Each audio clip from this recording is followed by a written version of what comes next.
اے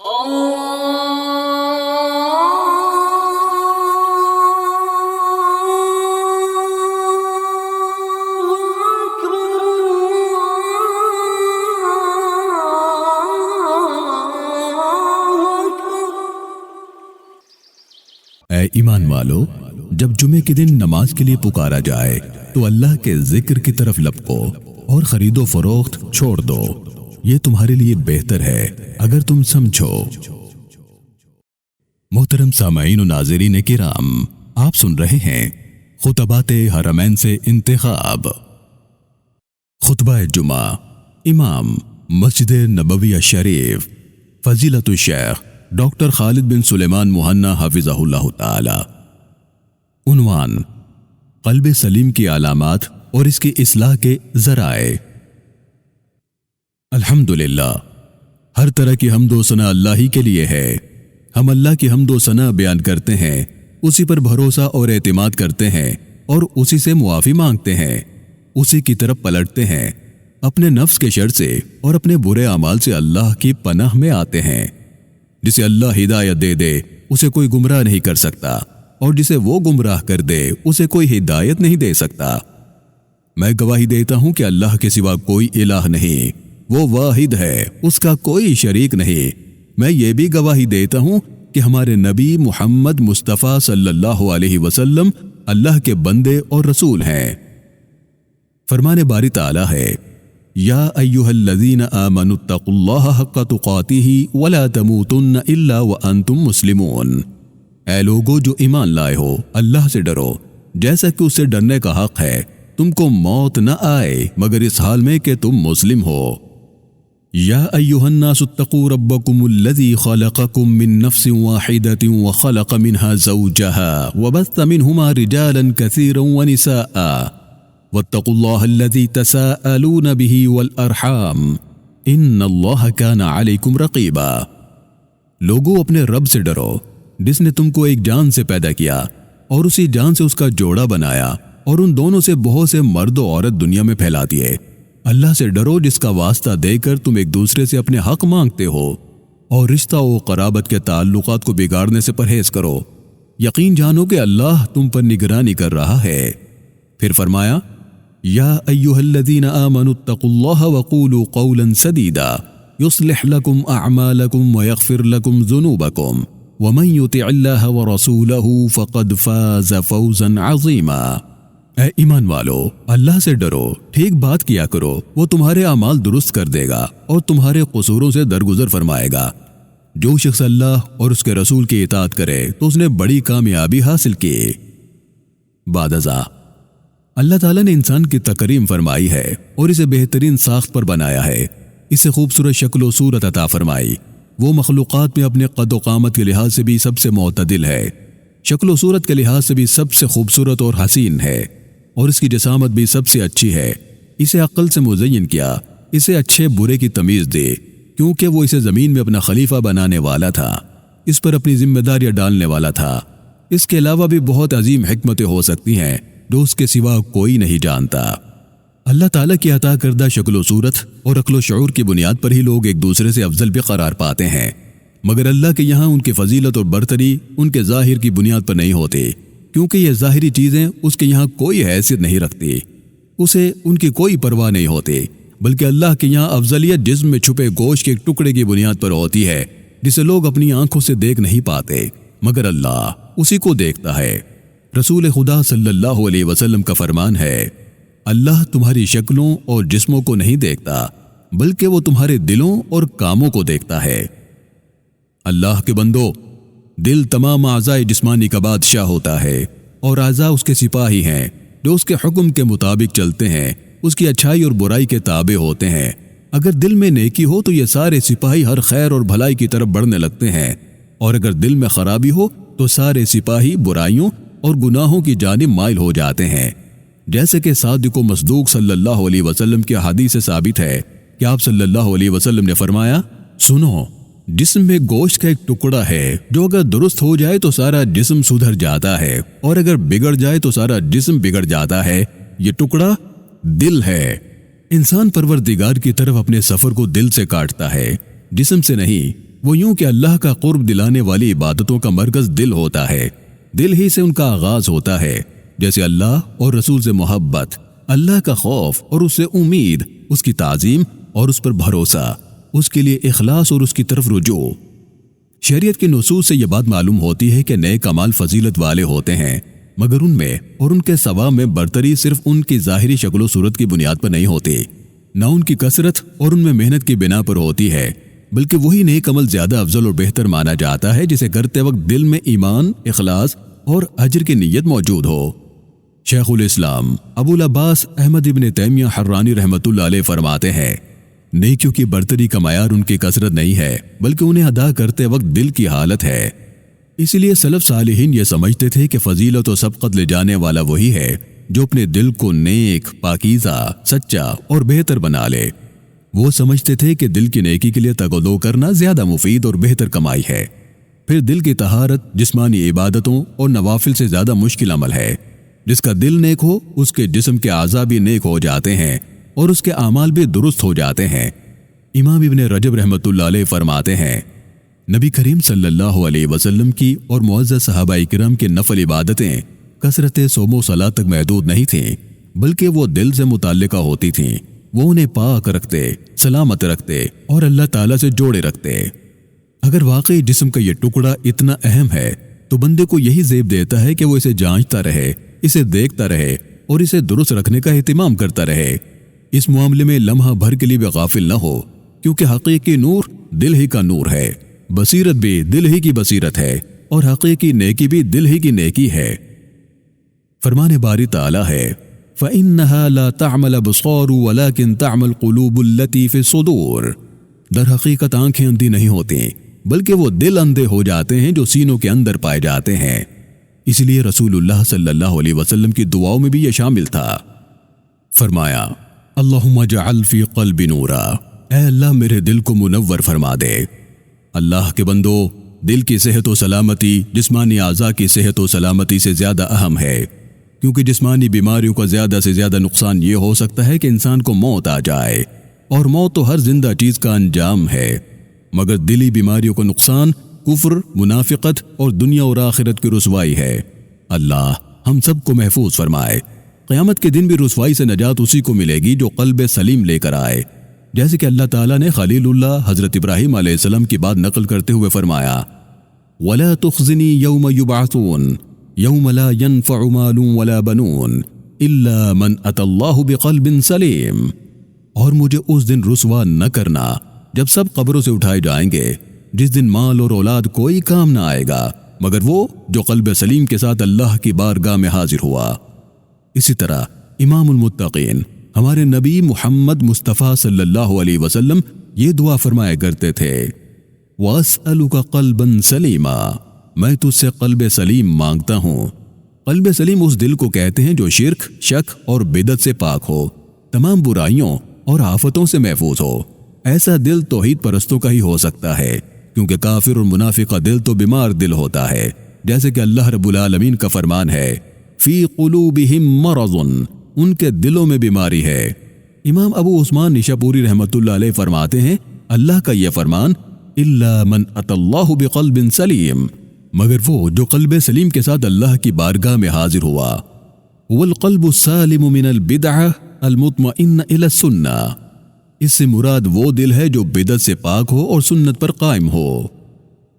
اللہ کے بندو، دل کی سلامتی، نیکی اور پاکی تو تب ہی ممکن بنتی ہے جب وہ توحید سے بھرا ہوا ہو، اللہ کی محبت، تعظیم، اس سے امید اور اس کے خوف سے بھرپور ہو۔ انسان کے دل میں یہ جذبات جتنے زیادہ ہوں گے اس میں نیکی اتنی ہی زیادہ ہوگی۔ یہ جذبات جتنے کمزور ہوتے چلے جائیں گے یا ان کی ضدیں دل میں پائی جائیں گی تو جسم کی نیکی اور سلامتی اتنی ہی کم ہوتی چلی جائے گی۔ امام ابن قیم رحمۃ اللہ علیہ فرماتے ہیں، دل مکمل طور پر سلامت تب ہی ہو سکتا ہے جب وہ ان 5 چیزوں سے پاک ہو، اس شرک سے جو توحید کے منافی ہے، اس بدعت سے جو سنت کے منافی ہے، اس شہرت کے طلب سے جو کہ فرمانبرداری کے منافی ہے، اس غفلت سے جو ذکر کے منافی ہے، اور اس خواہش پرستی سے جو اخلاص کے منافی ہے۔ کچھ علامات ایسی ہیں کہ جن سے دل کو پہچانا جا سکتا ہے کہ آیا وہ صرف گوشت کا ایک ٹکڑا ہے یا واقعی صحت مند اور تندرست دل ہے۔ قلب سلیم کی ایک نشانی یہ ہے کہ وہ بندے کو اس وقت تک یاد دہانی کراتا رہتا ہے جب تک وہ رب کی طرف رجوع نہ کرے اور اس کی طرف پلٹ نہ آئے، اس کے ساتھ ایسے جڑ نہ جائے جیسے بے کس اور بے سہارا اپنے اس محبوب کے ساتھ جڑتا ہے جس کی خوشی کے بغیر اور جس سے ملے بغیر اسے نہ زندگی مل سکتی ہے، نہ کامیابی، نہ نعمتیں اور نہ خوشیاں۔ اسی طرح تندرست دل کی علامات میں یہ بھی شامل ہے کہ جب برائی اس کے سامنے آتی ہے تو طبعی طور پر اس سے بھاگتا ہے، اسے ناپسند کرتا ہے، اس سے منہ پھیر لیتا ہے۔ اسی طرح اس کی تندرستی کی علامات میں یہ بھی شامل ہے کہ وہ حق پر قائم ہو اور اسے پہچانے، بالخصوص اس وقت کہ جب فتنوں اور شبہات کی موجیں بہت بلند ہو، کیونکہ مومن کے دل میں ایک روشن چراغ ہوتا ہے، جیسے کہ معزز صحابی رسول سیدنا حذیفہ بن یمان رضی اللہ تعالیٰ عنہ سے مروی ہے، اے مسلمان، اے اللہ کے بندے، خبردار، جو معاہدہ تو نے اپنے رب سے کیا ہے اسے ہرگز نہ توڑنا، ایسا نہ ہو کہ تمہارا دل سخت ہو جائے۔ اس معاہدے کی حفاظت اپنی جان اور اپنے مال سے بڑھ کر کرو، کیونکہ تمہارا دل فطری طور پر حق کو قبول کرنے اور ہدایت کی طرف جھکنے کے لیے تیار ہوتا ہے، مگر اس کے باوجود وہ بہت تیزی سے پلٹتا بھی ہے، گناہ اس پر غالب آتے رہتے ہیں، یہاں تک کہ وہ سخت ہو جاتا ہے یا بگڑ جاتا ہے۔ کبھی تو معاملہ اتنا سنگین ہو جاتا ہے کہ اس پر مہر لگ جاتی ہے، پھر نہ تو وہ کسی نیکی کو نیکی سمجھتا ہے اور نہ کسی برائی کو برا پہچانتا ہے۔ بدترین برائیاں بھی اسے تکلیف نہیں دیتی، نہ حق سے نہ بلد ہونے پر اسے کوئی دکھ ہوتا ہے۔ سنو، دلوں کی سختی کی ایک وجہ یہ ہے کہ اس میں اہل ایمان کے لیے قدورتیں موجود ہوں، اس لیے اللہ تعالیٰ نے اپنی جنت ان کے لیے نہیں رکھی کہ جن کے دل میں کسی مسلمان کے لیے قدورت ہو، بلکہ ان نیک لوگوں کے لیے بنایا جن کے دل بھی تندرست ہوں۔ اس لیے جنت میں داخل کرنے سے پہلے اپنی رحمت سے وہ اپنے مومن بندوں کے دلوں کو تمام قدورتوں سے پاک کر دیتا ہے تاکہ ان کی ظاہری اور باطنی نعمتیں مکمل ہو سکیں۔ فرمان باری تعالیٰ ہے، وَنَزَعْنَا مَا فِي صُدُورِهِم مِّنْ غِلٍّ إِخْوَانًا عَلَى سُرُرٍ مُتَقَابِلِينَ۔ ان کے دلوں میں جو تھوڑی بہت کھوٹ کپٹ ہوگی اسے ہم نکال دیں گے، وہ آپس میں بھائی بھائی بن کر آمنے سامنے تختوں پر بیٹھیں گے۔ اے مسلمانوں، اللہ مجھے اور آپ کو محفوظ فرمائے۔ تکبر دلوں کی سختی کی بنیادی وجہ ہے، یہ ایسا حجاب ہے جو دلوں کو نیکی اور رقت سے محروم کر دیتا ہے۔ اللہ تعالیٰ کا فرمان ہے، سَأَصْرِفُ عَنْ آيَاتِيَ الَّذِينَ يَتَكَبَّرُونَ فِي الْأَرْضِ بِغَيْرِ الْحَقِّ۔ میں عنقریب اپنی آیتوں کی طرف سے ان لوگوں کو پھیر دوں گا جو روئے زمین میں ناحق اکڑتے پھرتے ہیں۔ معزز تابعی ابو قلابہ عبداللہ بن زید جرمی رحمۃ اللہ علیہ فرماتے ہیں، یعنی ان کے دلوں کو قرآن سے محروم کر دے گا۔ اسی طرح دلوں کی سختی اور خرابی کی ایک اور وجہ یہ بھی ہے کہ یہ غیر اللہ سے جڑ جائیں، غیر اللہ سے محبت کرنے لگیں یا ان کی تعظیم کرنے لگیں یا ان پر بھروسہ کرنے لگیں، کیونکہ بندہ اپنے دل کو مخلوق کی محبت سے بھرتا رہتا ہے یہاں تک کہ وہ خالق کی محبت اور اس سے ملاقات کے شوق سے خالی ہو جاتا ہے۔ وہ مخلوق کی تعظیم سے اپنے دل کو بھرتا رہتا ہے یہاں تک کہ اس کے دل میں اللہ کی تعظیم کی کوئی جگہ نہیں رہتی۔ وہ مخلوق سے اپنی حاجتیں مانگتا رہتا ہے یہاں تک کہ تعلق باللہ کی آخری رسی بھی وہ اپنے دل سے توڑ دیتا ہے۔ اے اللہ، اے دعا سننے والے، ہمارے دلوں کو اپنی محبت، اپنی تعظیم اور اپنے اوپر بھروسے سے بھر دے۔ میں اسی پر اکتفا کرتا ہوں، اپنے لیے اور آپ کے لیے اللہ سے معافی مانگتا ہوں، آپ بھی اسی سے معافی مانگو۔ دوسرا خطبہ۔ الحمدللہ، ہر طرح کی تعریف اللہ رب العالمین ہی کے لیے ہے، اسی کے ہاتھ میں بادشاہت ہے، وہ ہر چیز پر قدرت رکھتا ہے۔ درود و سلام ہو ہمارے گواہی دینے والے نبی محمد صلی اللہ علیہ وسلم پر، جو بشارتیں دینے والے اور خبردار کرنے والے ہیں۔ بعد ازاں، اگر دل بیمار ہے تو وہ اس کی خواہش کرتا ہے کہ اسے کیا نقصان پہنچاتا ہے اور اسے کیا فائدہ ہوتا ہے، اسے نفرت کرتا ہے، اس لیے بیماری کے پھیلنے سے پہلے ہی اس کا علاج کر لینا چاہیے۔ اس کے بچاؤ کا طریقہ یہ ہے کہ گناہوں اور غفلت سے دور رہا جائے، کیونکہ یہ دل کی بدترین بیماریاں ہیں اور اس کی خرابی اور سختی کی سب سے بڑی وجوہات ہیں۔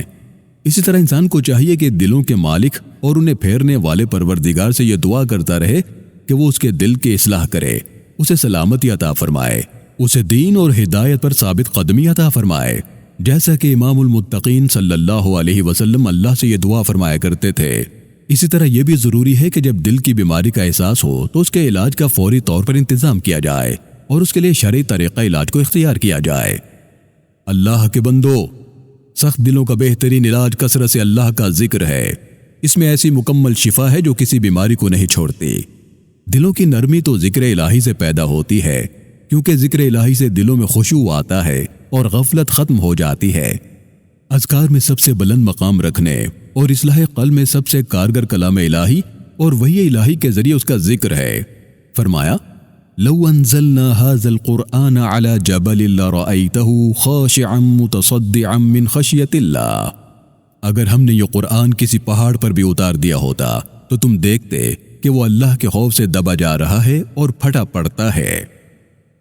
تو اے اللہ کے بندو، تدبر کے ساتھ اللہ کی آیات کی تلاوت کرو، خشوع و خضوع اور غور و فکر کے ساتھ اسے سنو، وعید کی آیات سے عبرت پکڑو، بشارتوں والی آیات سن کر امید باندھو، گزشتہ قوموں کے واقعہ سے عبرت پکڑو، دیکھو کہ اللہ نے اپنی لامحدود قدرت کے ساتھ انہیں کیسے ہلاک کیا۔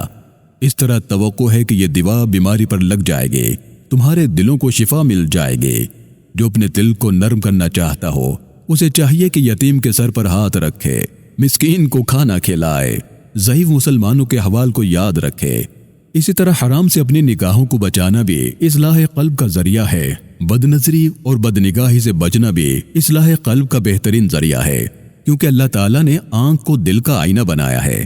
جب بندہ اپنی آنکھوں کو بچاتا ہے تو دل بھی اپنی خواہشات اور اپنے برے ارادوں کو ترک کر دیتا ہے، لیکن جب بندہ اپنی آنکھوں کو بے لگام چھوڑ دیتا ہے تو دل بھی خواہشات کی پیروی کرنے لگتا ہے۔ اے اللہ، اے دلوں کو پھیرنے والے، ہمارے دلوں کو اپنے دین پر ثابت قدمی نصیب فرما۔ اے اللہ، اے دلوں کا حال بدلنے والے، ہمارے دلوں کو اپنی فرما برداری کی طرف لے آ۔ اے اللہ، رحمتیں، سلامتیاں اور برکتیں نازل فرما اس ہستی پر کہ جس کا دل تو نے سارے بندوں کے دلوں سے بہتر پایا، تو نے اسے اپنے لیے منتخب فرمایا، اپنے پیغام کے ساتھ اسے مبعوث فرمایا، اپنی وحی کے ساتھ اس کا اکرام فرمایا۔ اے اللہ، آپ صلی اللہ علیہ وسلم کے صحابہ کرام سے بھی راضی ہو جا، جن کے دل اس امت کے سب سے نیک دل تھے، جن کا علم سب سے گہرا تھا، جن میں تکلف سب سے کم تھا۔ اے اللہ، ابو بکر صدیق سے راضی ہو جا، عمر فاروق سے راضی ہو جا، عثمان ذو النورین سے، ابو الحسنین علی رضی اللہ عنہم سے، تمام تابعین سے، اور قیامت تک استقامت کے ساتھ ان کی پیروی کرنے والوں سے راضی ہو جا۔ اے سب سے بڑھ کر رحم فرمانے والے، اپنے فضل و کرم اور رحمت سے ہم سب سے بھی راضی ہو جا۔ اے اللہ، اسلام اور مسلمانوں کو عزت عطا فرما، شرک اور مشرکین کو رسوا فرما، اپنے اور دین کے دشمنوں کو تباہ و برباد فرما، اپنے مومن بندوں کی نصرت فرما۔ اے قوت و عزت والے، اے اللہ، تو فلسطین میں ہمارے کمزور بھائیوں کو معین اور حمایتی بن جا، ان کی تائید کرنے والا اور نصرت کرنے والا بن جا۔ اے اللہ، ان کے خوف کو دور فرما دے، ان کے بھوکوں کو کھانا کھلا دے، ان کے زخمیوں کو شفا عطا فرما دے، ان کے قیدیوں کو رہائی نصیب فرما دے۔ اے دعاؤں کے سننے والے، اپنے اور ان کے دشمنوں کے خلاف ان کی مدد فرما۔ اے اللہ، ہمارے ملک میں اور تمام مسلم ممالک میں امن و سلامتی عطا فرما، ان کے اختلافات دور فرما۔ اے اللہ، حق کے ساتھ ہمارے حکمران خادم حرمین شریفین کی تائید فرما۔ اے اللہ، اے رب ذوالجلال، اس کے مشیروں کی اصلاح فرما۔ اے اللہ، اے سب سے بڑھ کر رحم فرمانے والے، اسے اور اس کے ولی عہد کو ان کاموں کی توفیق عطا فرما جن میں ملک اور قوم کی فلاح و بہبود ہو۔ اے اللہ، تیری ناراضی سے ہم تیری خوشنودی کی پناہ میں آتے ہیں، تیری سزا سے ہم تیری معافی کی پناہ میں آتے ہیں، تجھ سے تیری پناہ میں آتے ہیں۔ ہم تیری تعریف بیان کرنے سے قاصر ہیں، تو ویسا ہی ہے جیسے تو نے خود اپنی تعریف فرمائی ہے۔ پاک ہے تیرا رب، عزت کا مالک، ان تمام باتوں سے جو یہ لوگ بنا رہے ہیں۔ سلام ہے مرسلین پر، ہر طرح کی تعریف اللہ رب العالمین ہی کے لیے ہے۔ آمین آمین یا ارحم الراحمین۔